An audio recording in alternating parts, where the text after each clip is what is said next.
Good afternoon, good evening, or good morning. Thank you for joining us from wherever you are in the world. If this is the first time you're joining us, I'd just like to let you know this is our fourth and final in a series of live streams that we have been doing all throughout March in celebration of International Women's Day and Women's History Month. My name is Leah McMillan. I'm the Chief Marketing Officer at Trend Micro, and I'll be your host for today's discussion. Just a reminder that we are live streaming on LinkedIn, Twitter, and YouTube. So whatever platform you're using, please remember you can enter your comments, your questions at any time, and we'll do our best to address those on the live stream today. And also, if you missed any of the previous broadcasts, note that you can search for the hashtag that you see at the top of the screen, Trend Talks IWD. Now, as part of the celebration this month, I've been interviewing some incredibly accomplished and diverse women from across Trend Micro, from around the world, women that have different jobs, whether it's R&D or sales or marketing or support or HR, finance, you name it. You can see I'm in Ottawa, Canada, I'm going to be chatting today with women from across Europe. And I can tell you that I'm really enjoying getting to know each of these amazing women. I'm finding inspiration in their journeys, and I hope you will as well. Just before we jump in, just a little context around my reason for being here today. I have been in tech for, I guess, over 30 years now, and half of those have been in the cybersecurity space. I've held a number of different positions over the course of my career, some leadership positions in product management, product marketing, sales, and marketing. To be honest, I started in tech before the internet was really a thing, way before these kinds of live streams were imagined. But once I started in tech, I never left. I love the pace of innovation, the learning, the opportunities. And I think that we've come a long way as women. I've certainly encountered my own interesting challenges and biases along the way that I've had to overcome. But I have to say that I worked hard. I stayed true to who I am. I was fortunate to travel the world and meet amazing people everywhere. I've managed to maintain friendships and stayed healthy and balanced. And most importantly, I have a wonderful family. I've raised two twin boys who are now in university, and they're on their own tech journeys. So that's wonderful to see. And I have to tell you that, when I started out, I'm sure I could never have imagined being CMO at a multi-billion-dollar cybersecurity company like Trend Micro, and one that is run by a female CEO, Eva Chen. She's one of the original founders, an incredible role model for all of us at Trend Micro. So thank you. Thank you for joining us here today and imagining a gender equal world, a world that's diverse, equitable, inclusive, a world where difference is valued and celebrated. And on a more somber note, I do want to acknowledge that it's difficult to celebrate without also thinking of the women in Ukraine this month. They're doing everything they can to protect their children, their country, their livelihoods, and my heart is with them. And I really hope that peace will soon be returned and they can begin to heal. So let's jump in. I'm excited to welcome several wonderful women to the stage who are from Trend Micro. I'll bring them onto the live stream now. Welcome to Kate. Hi there. To Celine. Hi there. And Nadine. Hi, good afternoon.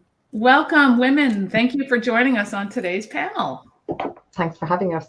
Yeah. Why don't, before we jump into some of the questions and discussions, let's just get a sense of who you are. What do you do for a living? And maybe something about yourself. Kate, do you want to start? Yeah, absolutely. And it's great to see everybody today. So I'm Kate Emery James. I'm one of the sales directors for the UK and Ireland for Trend Micro. My role involves working with some of our largest strategic customers, and I lead a really fantastic team of individuals. I'm in Oxfordshire in the UK, and I've got two beautiful children, a girl called Evie and a son called Zachary, who keep me very busy. So outside of my day-to-day role, I'm busy juggling school runs and art clubs and all those great sporting things. So yeah, it's so great to be here today to share my experience with you all. Wonderful, Kate. Nadine, how about you? Yes, good afternoon, everybody. So my name is Nadines. I lead the enterprise sales team for Belgium and Luxembourg. So that is part of the Benelux BU. I myself am based in Belgium. And next to that, I am married. I have 2 kids. I have a daughter of 18 that started university last September.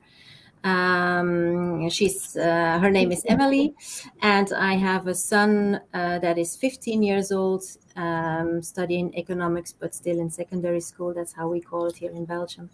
His name is Nathan. Oh, nice. And Celine. Good. Okay, so my name is Celine Cahill, and I'm the head of finance and customer operations for Europe. So I'm from Ireland, and we call it the Real Capital Cork, so the Cork operations site, and we support sales and marketing for Europe. I've been in Trend over 15 years, literally grew up in Trend. I am married. I have 2 boys, Raymond and Noah. Like Kate, they keep me really busy, but they're 3 and 5. So, yes, so they do. And we have 2 dogs as well. So there's a lot of organization in our house, but all's good. Yeah. Oh, so if I heard that right, we're all moms of 2 kids, which is very interesting. We're keeping the average population going, which is good. And maybe even increasing it a little bit. That's wonderful. So let's talk a little bit about how you got into tech and sort of your journey along the way. And maybe Nadine, can we start with you? Did you always start in tech? Yes, basically, yes. When I stopped university, actually, I studied economics. And yeah, when I started soliciting for a job, the first enterprise that I was really interested in was at that time Digital Equipment Corporation, so DEC for short. So I think it's a very international company. I think a lot of you still know it if you're from a certain age already, because it has been taken over meanwhile by other companies. But at that time, it was a great start. It was a very big company. There was a lot of potential, and I started there in an internal sales role, where basically immediately I felt that sales was something that I really wanted to do, and really wanted to learn more about at that time. Well, that's interesting because you've stayed true to that sales journey since that Yeah. time. That's wonderful. And Celine, you said you started at Trend Micro. That's been your career so far? No, after college, I was with GE Capital and Johnson and Johnson. So I lived in Dublin just after college, but I wanted to return back to Cork, and there was an opening in Trend Micro. So I spent a couple of years in Dublin first, and then relocated back home to Cork. And so Trend Micro was my first tech experience. And loved it so much, stayed for over 15 years now. Yeah, so maybe you could you contrast a little bit of what it's like in one of those other kind of companies and with Trend Micro? How do you see that difference? Okay, so definitely the culture. So I first, I was quite young, so I was just out of college in Johnson and Johnson and GE. In Johnson and Johnson, I did like the culture, and I felt the purpose, medical devices, the medical side was for a good purpose, and, for the well-being of people. So I liked that about Johnson and Johnson, but it was very, very US focused, many layers. The culture was a lot different, to say to what I'm used to in Trend. But I did like the healthcare aspect. In GE, the culture I did not like. They worked us I had great training because they worked us really hard. However, I didn't have that same, well, we're doing something for the betterment of people, companies, and it was all about the money side. And it was a real, the culture was very top down. There was no diversity, very male dominated also. So when I came to Trend, it was the culture that really I suppose, fell in love with. Again, we're doing something, we're an internet security provider, we're protecting our customers, we're doing something good, the purpose and the goal of the company. So I like that. I like working for a company where we're doing good, put quite simply. And the culture is critical for me, the diversity, not only in male, female, but background, country of origin, the technical aspect, and the skill set. So it's really about diversity, and the culture and trend is what I love. It really is a unique place. This is my fifth high-tech company, but it is the most unique culture, and for sure the most global in feel and family-oriented. It's wonderful. Kate, how about you? What was your journey like? Yeah, so I had no idea that I would love technology so much as I do today. So I started in cybersecurity 22 years ago when it was purely really in its infancy. I started at an antivirus company where I had zero clue really about how important and how crucial this industry was going to be over time. And like Nadine, I started in an inside sales role, and I kind of learnt my craft.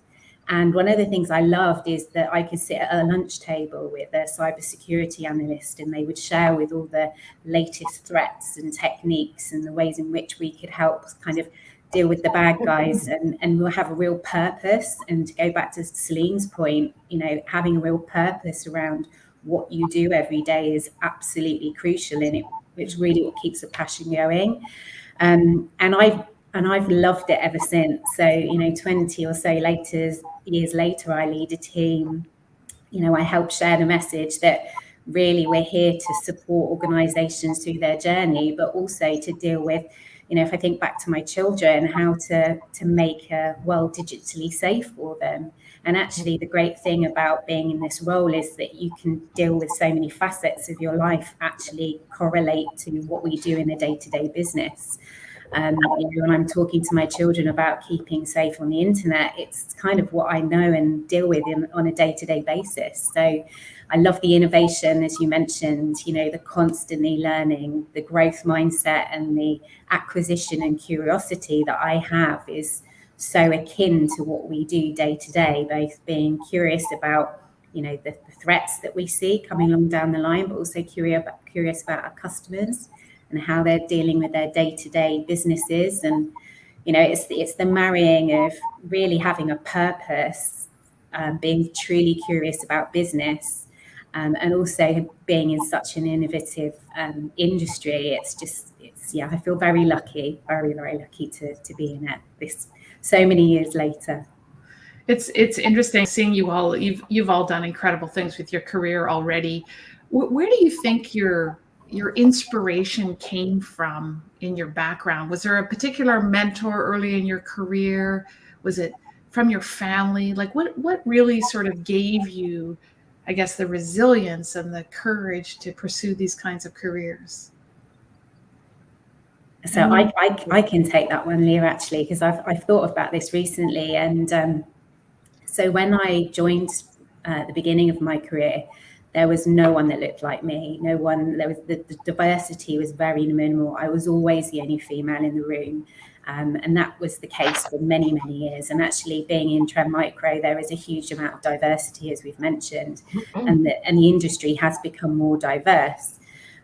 So actually, it was a male role model that I had within the business who kind of said to me, "Look, Kate, I think that you could deliver a message really well, but you need to get out there and feel the fear and do it." And I hated public speaking. It was something that I would be sat at the back of a room, sitting on my hands, going, "Please don't pick me."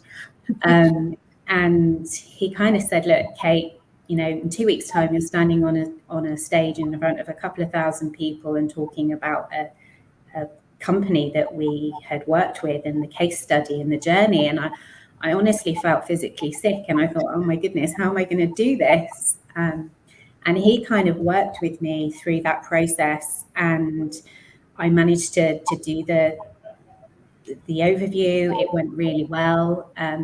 And it made me understand that actually you should feel the fear and do it anyway. And since then, it's something that I've really embraced, that actually being perfect isn't something that we can ever achieve. So why not just try and be as good as you possibly can be and just give it a go?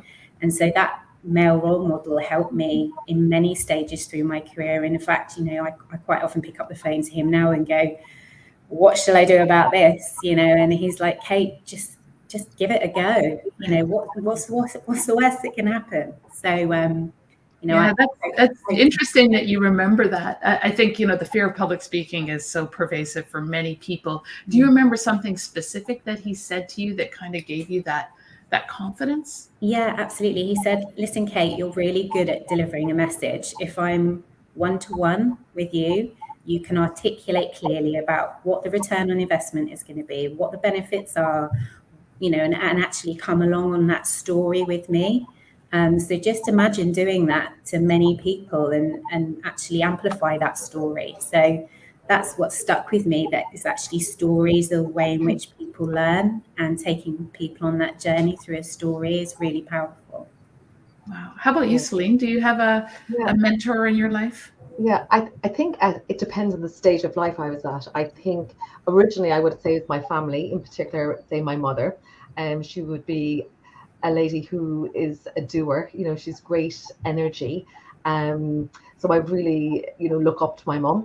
My parents and my family were very supportive of me. I would have been expected to go to college, but in terms of extra activities outside of school and educational support. So I had that from my family, and they believed in me. So they believed I would be successful. So that was a great foundation. I think females in particular maybe have imposter syndrome. We don't actually believe in our own abilities, or we deserve to be somewhere. So I think then, while my role model would definitely be my mom and my family, I think then, like Kate, it would be different managers and mentors, a number of female mentors, and even male. And I think throughout my career, I was lucky enough to have managers and mentors who believed in me and my ability, and more than I did. I feel. I would definitely say. And with that, I progressed and enjoyed, and I found very inspiring. I'm lucky enough now in Trend Micro to work with great female leaders. As I mentioned earlier, the culture of Trend is one of diversity, and we're lucky. Look, Eva, a CEO, even Yulia, CMO, and Nadine and Kate were great female leaders, and I think that's what really gives me the drive and energy in my role and in my career, through mainly other females, but other managers as well, and them having faith in my ability, and that I do deserve and do have the skill to be successful and get promoted. And that was critical, really, to get to where I am now. And I've heard over the course of this month, I've heard many women express similar things, that sometimes it's our own fears, our own internal beliefs that need to be overcome as part of this journey. How about you, Nadine? Yeah, actually, I've had the privilege also to be working with lots of. I have the fortune to had more than one mentor, really to guide me in my career and give him some good advice. And I think, yeah, like Kate and Celine, I think it's important to have that encouragement and to try that. And one good type of advice that one of these persons gave to me, and that I also want to give to other people, is would you have regretted if you didn't have tried it? So, and that is since then always been my guidance throughout my career. Just try it and see if you succeed. And if you don't, well, that's then maybe too bad. But on the other hand, at least you've tried it, and then you know. So yeah, I think there's no harm sometimes in making wrong choices, or what you see as wrong choices afterwards. the fact that you've tried it and the fact that you've shown that you wanted to do that is maybe even more better and a stimulator for the future of your career than not doing anything at all. I love that. I totally agree with that. I've certainly learned over the years that even if you take on a job that you don't love, you do it for 6 months or a year, it's never wasted. No. You are learning something from every opportunity. And I think some of the younger generation, as they're starting out in their careers, need to remember that these things aren't forever. They're part of your journey. They're part of learning and figuring out what you want to do and where your passion is. And I love each of you. I think some of these mentors can be early on in our career, and you will still remember their voice and what they said to you 20-30 years ago. I know that was the case with my first manager as well. I still remember things she told me, and I've carried that with me, and hopefully we all pass that on to the next generation as well. So let's talk a little bit about one of my favorite sayings, because I think it is very specific to women. You don't say this about men, but people often say women can have it all. What do you think about that? I think you can if you really manage your resources. Can you have it all? I think you can have as much as you want to have. I think women are really good, and I certainly have been done this before, to try and take on and be the central point of coordination for everything, whether that's work, life, running a family, running a home. And I've as I said, I've got 2 children, and one of the biggest things that we do is we work as a team. So and I look at this in terms of how I deal with my team and how I delegate and work with them and actually bring them on board to the vision of what I'm trying to achieve. And I kind of replicate that at home. So we kind of say, look, guys, we have a weekly meeting at home. What do we need to achieve this week? Mummy's doing this, you're doing this. And actually, you have some KPIs for your kids. Yeah, well, taking out the bins and unloading the dishwasher and feeding the cat and all of that stuff. And obviously they're rewarded with pocket money and commission, right? You gotta make commission, right? Yeah. And life imitates work, and work can imitate life. And actually, if you let it kind of intermingle and use some of the training and work that you've done in the workplace, and work with your family in that respect, and communicate very carefully and clearly about what you want. I think my kids totally understand what I want to achieve, and I hope my team does too, and how we can work together and then go to get everybody to win. So yeah, I think it's always a struggle, but with the right resources and the right communication and the right help around you, you can absolutely achieve what you want to do in life. I think, I think when you say, can you have it all? I think, be it male, female, or whatever background you you have to work hard to have it all as well. I think you have to be realistic. Luck doesn't just happen. Luck is through the timing being right and hard work and it all coming together. So you can have it all, but it isn't always easy. You do have to juggle. You do have to work hard. It's something that, like, I would have worked, studied a lot in college, put in the hours, put in the I suppose the reading, the bedtime reading on how to be a better manager, how to be a better leader. So you do have to work hard, and I think that's important to call out. But what I also think is that you can get there, and it does happen through hard work and being lucky enough to have the right mentor and the right company and make the right choices. I think what's critical as well in having it all, whatever all is, it's the balance with family and taking the time for yourself, because we are juggling so much with work, children, families, parents, husbands, wives. There's a lot going on, and I think it's critical to take the time out for yourself, just to without feeling guilty, right? You have to take time for self-care without feeling guilty, because to have it all, you need to do that, and sometimes you need to be not selfish, because there's no way selfish. Think of yourself to be stronger, more resilient, better in work, more patience with your children.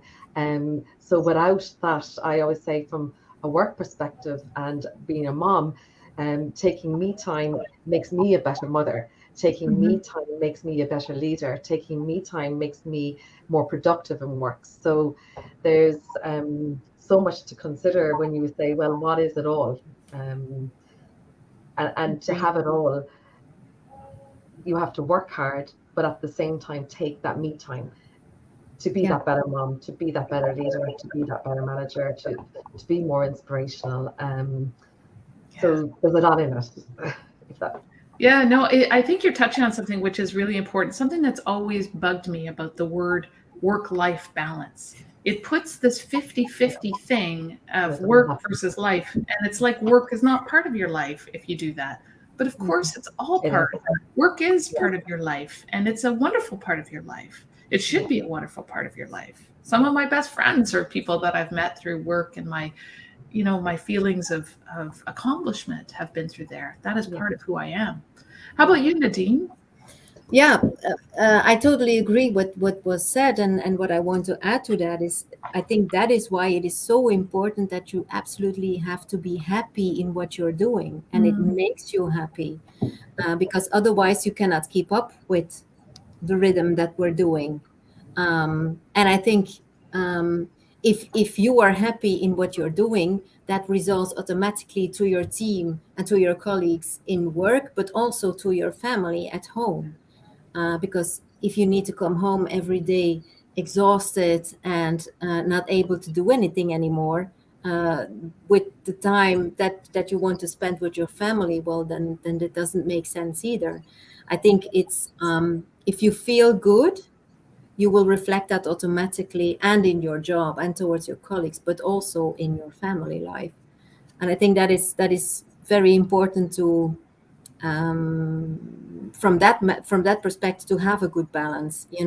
Am I doing the right things, and am I feeling good with myself as a person? And this is something that is different for everybody else from us. It depends very much on who you are, and what you want to achieve with that. I have friends that female friends that have gone completely for a career, but on the other hand said, I absolutely do not want to have kids because I will not know how to manage that.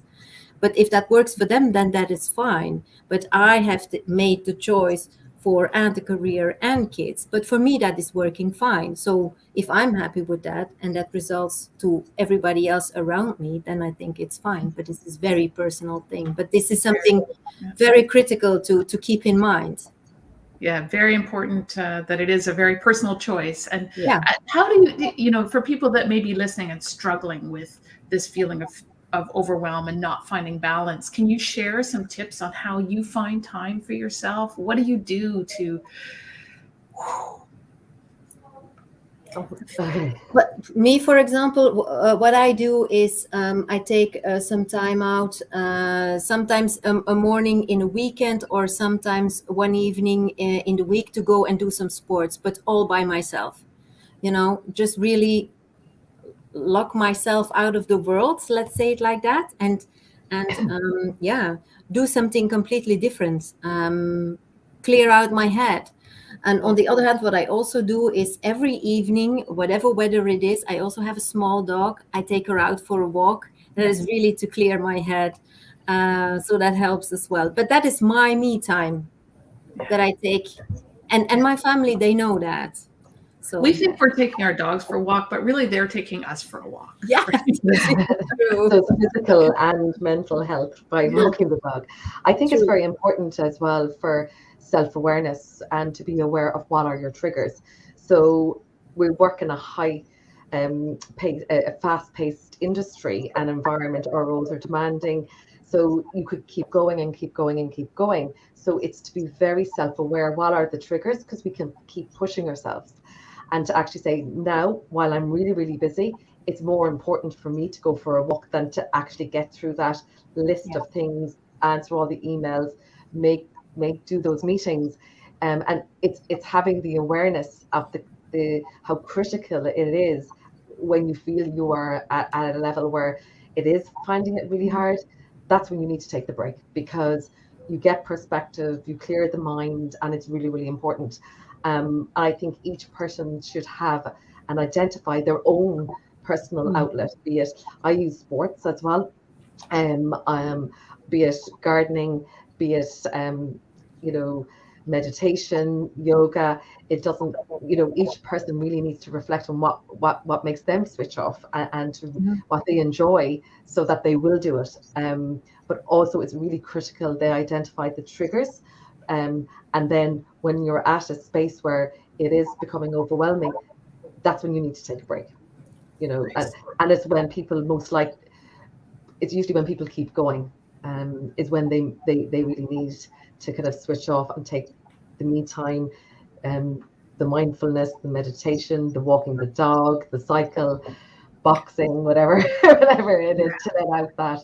I mean, for anyone who's in tech, they understand how fast-paced this environment is, right? It is never staying the same. It's always changing. And for those of you in sales, I mean, here you are on a live stream, thank you, on the last week of the quarter with your own stresses going on, trying to close things off. And, Kate, how are you handling all that? How are you balancing?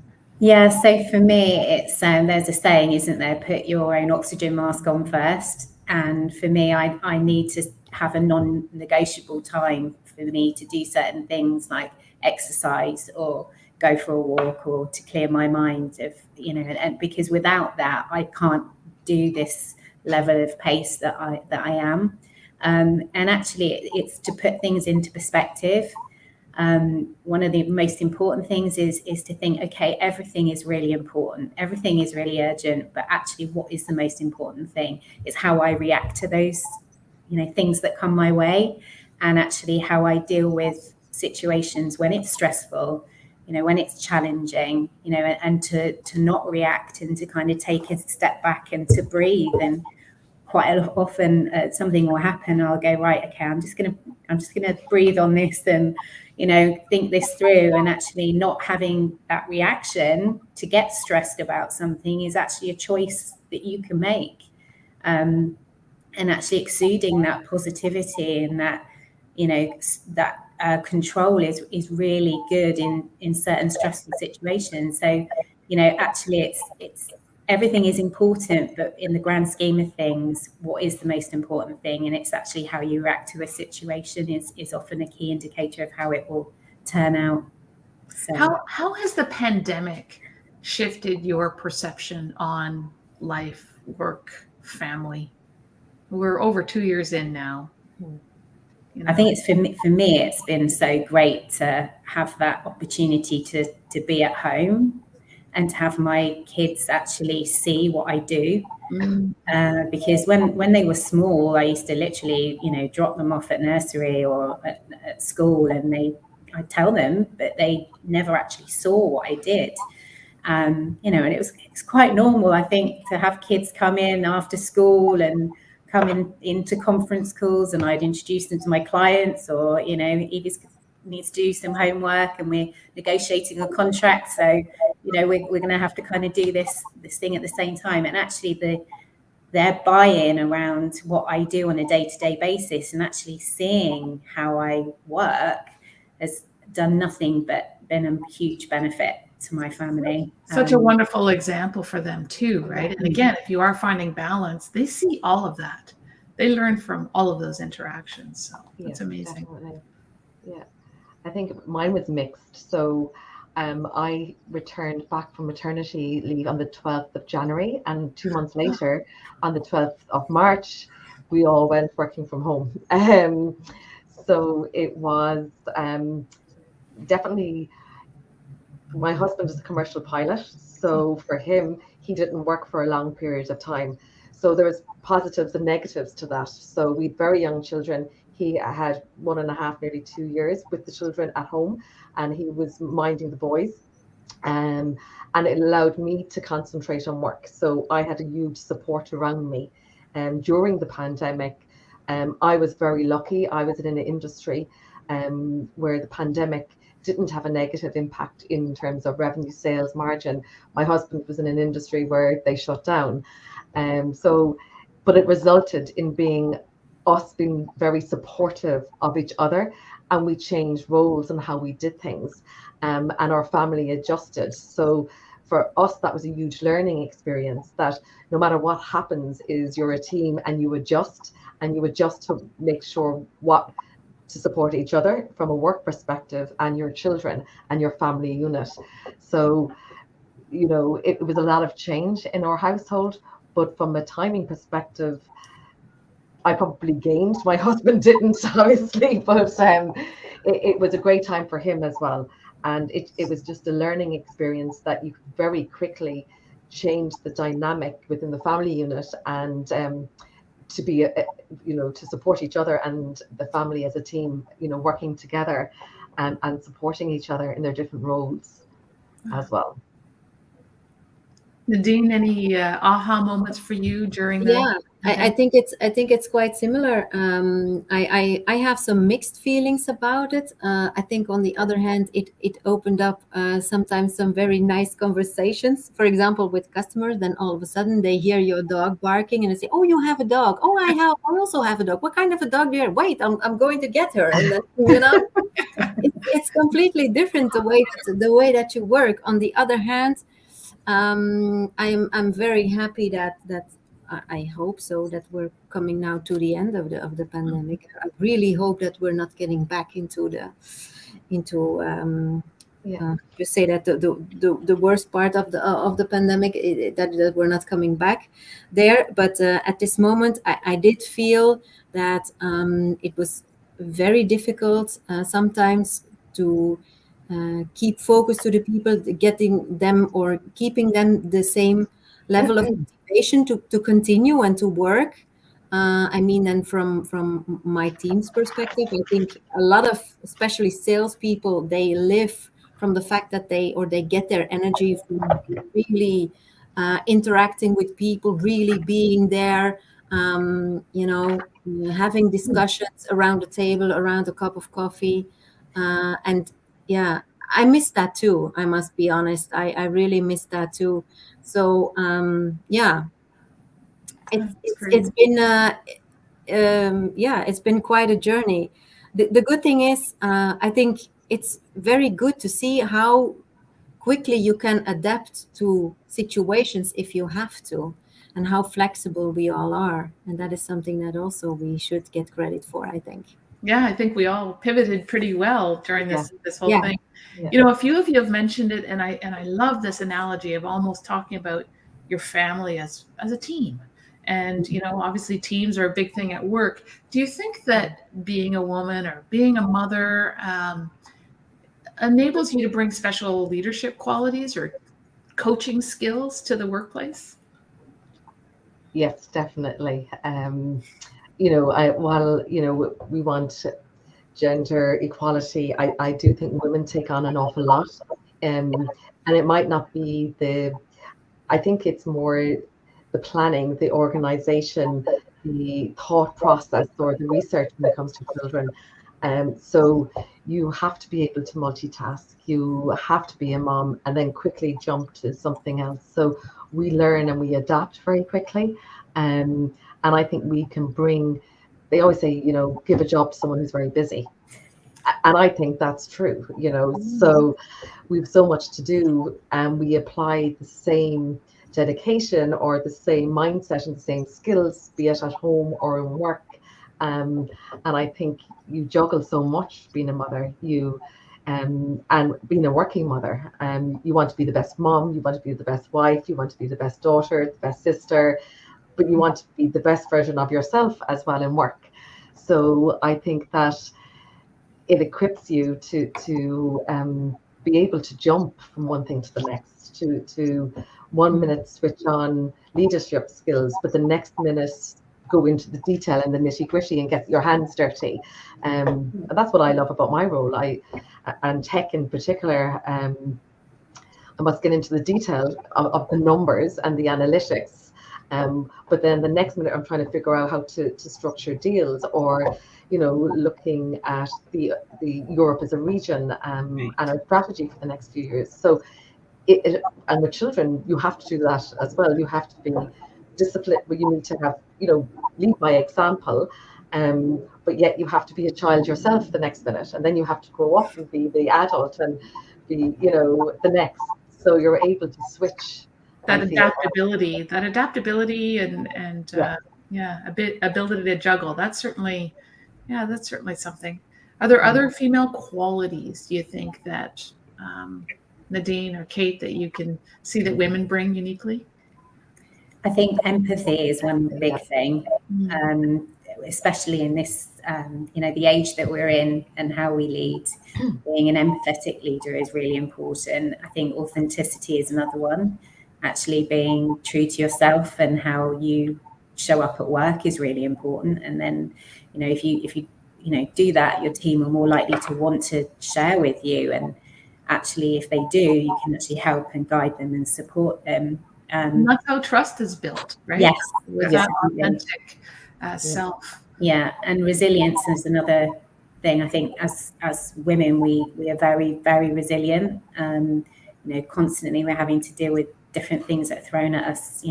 Whether it's a late train or somebody's forgotten their, lunchbox or whatever. Actually, taking that resiliency and bringing that into the workplace is really important, and that really helps the team. Often I see with women, as we're, we know where the kids have left their shin pads for soccer. We know when their medical appointments are, and we're managing our teams. And we also are likely helping I'm not sure if you're all at that age yet, but aging parents, or maybe parents with dementia, and dealing with that sandwich generation of looking after both ends of the family, right? It's tricky. How about you, Nadine? Any other qualities? I think, like Kate mentioned, I think our resilience is the most. I think, especially for women, that is our most important part. But I strongly believe that we have some kind of a sixth sense that maybe men don't have, or maybe less have. I don't know. I hope that they're not angry now with me if I say that. But what does your sense tell you? What does your sixth sense tell you? I strongly believe that we women, we have some kind of a sense sometimes in a situation, or when you get to know people, how to deal with them, how to deal with a certain situation, that men sometimes don't have that kind of finesse. That's that intuition, that empathy that Kate talked about, right? Typical female. Yeah. And I think I can see it in all of you, that you all are very authentic to who you are as women. And for any young people out there listening, this is such a valuable lesson, that you need to embrace these qualities that may be deemed, sort of female, and really use that. And if you're parents or fathers of daughters, this is an important lesson that, we don't have to act like men to make it. And I think that's really key. On the, I see we've been talking for a while, but I'm loving this. I want to talk to you a little bit about, or perhaps you can provide some advice on things that inspire you beyond the initial inspiration. What kind of books or podcasts? I think, Celine, you mentioned that you're still reading some management books. And what kind of things do you go to now for just that little pick-me-up inspiration that you need to keep going with your jobs? So I listen to a number of different podcasts, and they're probably just mainly Irish based. Even picking up something light like the Harvard Business Review, because that's easy reading. I have started reading a lot of the Canalys reports and summaries, because I want to ensure that I keep abreast of the tech industry and use that in my role. So it's quite diverse. I do a lot of podcasts then that can be on health and fitness. So for my walk, so going back to the me, so it can be on leadership, it can be within the tech space, and there's a few tech people that I'd follow on Twitter and LinkedIn. And then also I'd have podcasts that were about looking after yourself. Again, it's not the work or life separation, it's all one, and it's how you be the best version of yourself in work and at home and with your children. I kind of see it all as one. So it's very varied. I don't limit it to any one particular topic. I do try to keep it quite broad, because you do need to have different skill sets, and they all combine to make you a better leader, more resilient, and better in your role as well. That's a great point. That is a great point. I'm listening to a lot of podcasts these days. Every Yeah. time I'm out driving, I've switched. Of course, I love music too, so it's a tough balance. But Yeah. So there's a podcast in the UK by a chap called Stephen Bartlett who's on Dragon's Den, which is a UK based entrepreneurial, and he does something called Diary of a CEO, where he brings in lots of different business leaders or politicians or health and fitness, and actually that for me has been a great thing to listen to from a podcast perspective. And I just love books. I'm really curious, and I love going into airports. And I used to love going to the airport, buying loads of books. Obviously now it's more on Audible, but yeah, I'm the same as Celine. It can be anything from psychology around business to, motivational, to leadership, to, health and fitness. I'm on a quest at the moment to, do a lot more in my cycling. So I'm reading some cycling books at the moment. So never stop learning. That's exactly. Yeah. That's it. Yeah, absolutely. I also do a lot of reading. I like it as well. I really like the authentic book from the old school as well. When I have it, I have an e-reader, but I don't like it that very much. I really like to hold the book, old school. And next to that, I think it's also important, like you also said, continue learning is something that keeps you sharp, and it doesn't always have to be, I think, in our domain. But me, for example, I also study another language. So I study still Spanish at this moment. I love to speak some languages in the small country that I live in. It's absolutely necessary, because with the language that we speak here, we wouldn't get very far. I think continuously learning, continuously setting the boundaries a bit further. I think it helps you in the person that you are, and it helps you in your career, whether it's work, whether it's being a mom, whether it's being a wife, a sister, or whatever. I think it's very important to keep an open mind. Great recommendations. Okay, one final question. Imagine your younger self when you were just starting out. Something you know now, what would you give the advice to that younger person? Or maybe there's young people listening to this podcast or the stream and trying to, figure out where they're going to go. What advice would you give the people just starting out? That perfect doesn't exist. Doesn't exist? No, it doesn't. I don't think it does. I think, I tried in my earlier career to be perfect at everything before I would then take a leap of faith to, take a job or to put myself forward or do things that would stretch myself. And actually, good enough is actually good enough, and failure actually is a good. The more we fail, the better we become. And actually, it's not a negative sometimes. It's actually learning from that failure is the most important thing. But that would be my advice, is just don't even think about trying to be perfect. Love it. Yeah. Mine was very similar to Kate. You do deserve success, so you can do it. You don't have to be perfect, and there to fail. You only learn through making mistakes. That makes you great. You either never do it again, or you learn how to navigate a complex situation or problem. So you do deserve to be there, and making mistakes, don't be afraid to make mistakes. You learn that way. Absolutely. And what I want to add to that is follow your heart. Just if you want to do something, go for it. Just do it and try it. And as we talked about earlier, right? You're learning something from every experience. Absolutely. that all fits. Well, you've all been amazing and clearly have followed your passion along the way, have likely made some mistakes along the way and learned from them. And it has been wonderful talking to you. You know, as this is our final series, I do think it's so interesting to talk to women around the world from different cultures. And yes, there's some cultural nuances, absolutely, but also some great commonalities between all the women that we've spoken to this month. And you are exemplary in terms of your advice and how you found balance in your life and how you embrace work and family and teamwork together. So thank you for that. And thank you for helping to break the bias. Shall we show our symbol for International Women's Day? Thank you so much, amazing women, for joining me today. Thank you, everyone, for joining us and in this conversation.